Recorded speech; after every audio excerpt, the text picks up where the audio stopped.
নির্বাচনে হেরে যাবার পরেই কলকাতার মুখ্যমন্ত্রী প্রাক্তন আমাদের মমতা ব্যানার্জি জানিয়েছিলেন যে তিনি আবার আইনজীবী হিসাবে কোর্টে প্র্যাকটিস করা শুরু করবেন, মামলা লড়বেন।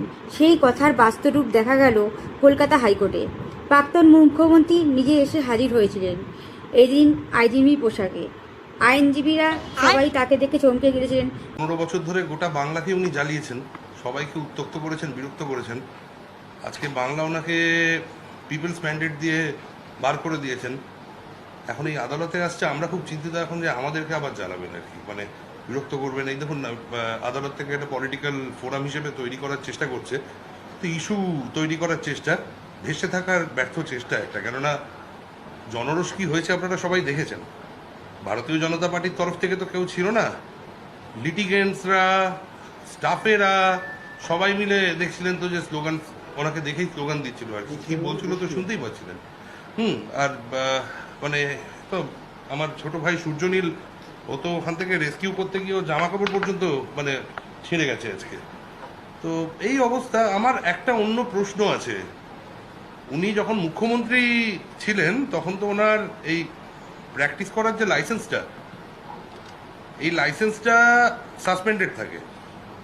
তো রিজামশন সার্টিফিকেট না পেয়ে উনি এরমভাবে আদালতে উকিল হিসেবে অ্যাপিয়ার করতে পারেন কিনা? কারণ দেখুন, আমি নাম নিয়ে বলছি, আমার সাথে সেদিনকে জাস্টিস বিশ্বজিৎ বাসুর কথা হচ্ছিল। উনি সুপ্রিম কোর্টে প্র্যাকটিস করতে পারছেন না, কারণ উনি যে ওনার লাইসেন্স সাসপেন্ডেড ছিল, উনি যখন বিচারপতি ছিলেন, তাই জন্য উনি যখন রিজামশনের জন্য অ্যাপ্লাই করেছেন, বার কাউন্সিল সেটা কিন্তু দেয়নি এখন। আর বিশ্বজিৎ বাসু সাহেব কিন্তু রিটায়ার করেছেন বেশ কয়েক মাস আগে। হ্যাঁ, মমতা বন্দ্যোপাধ্যায় এই সবে সবে ইলেকশনে হেরে এখন হঠাৎ করে তো কোনো সার্টিফিকেট অফ রিজামশন হতে পারে না, পেতে পারে না উনি বার কাউন্সিলের কাছ থেকে। তো এই জায়গাটা দেখা উচিত। আর এটায় যদি উনি রিজামশন সার্টিফিকেট না নিয়ে আজকে উনি যেটি করতে এসেছিলেন সেই জিনিস করতে আসে, তাহলে বার কাউন্সিলের কাছে আমার মতে আমাদের স্টেপস নেওয়া উচিত আর কি। কেননা ওনার লাইসেন্স পার্মানেন্টলি সাসপেন্ড করা উচিত।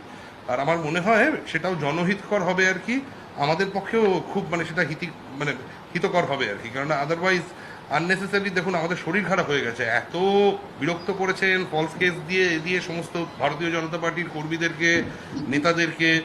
এত মামলা করতে হয়েছে, আমরা উকিলরা আজকে অসুস্থ হয়ে পড়েছি। এই দীর্ঘ এই 5-5.5 বছর 8 বছর ধরে যা লড়াই চলেছে আর কি। হ্যাঁ, আমরা লিটারালি অসুস্থ। হ্যাঁ, ব্লাড প্রেশার, সুগার সমস্ত হয়ে গেছে। এখন এখানে এসে আবার যদি হাইকোর্টটাকে একটা अगर मेरे वीडियो को आप लोग को अच्छा लग रहा है तो प्लीज गाइस आप लोग मेरे वीडियो को सब्सक्राइब कर दीजिए और लाइक कमेंट शेयर कर दीजिएगा। राधे राधे। जय श्री राम। पॉलिटिक्स